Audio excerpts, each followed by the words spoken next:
Road भन्ने centre यही हो है। रमाइलो छ यता वातावरण रमाइलो छ यहाँ वातावरण रमाइलो छ वातावरण रमाइलो छ होइन यता हेर्दै जाउँ यो सामाबरको सेन्टर यही हो है रमाइलो छ हामी चाहिँ हिँड्दैछौँ यो सामाबरमा होइन वातावरण हेर्दै यहाँ चाहिँ क्रिसमसको रमझम चलिरहेको छ यहाँ पर यहाँ स्टेज पनि बनाएको छ त्यहाँ चाहिँ प्रोग्रामहरू हुन्छ है एकदम रमाइलो छ ठाउँ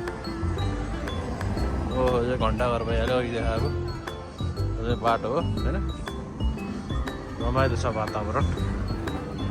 यस्तै छ काम पनि हामी चलिरहेको छ होइन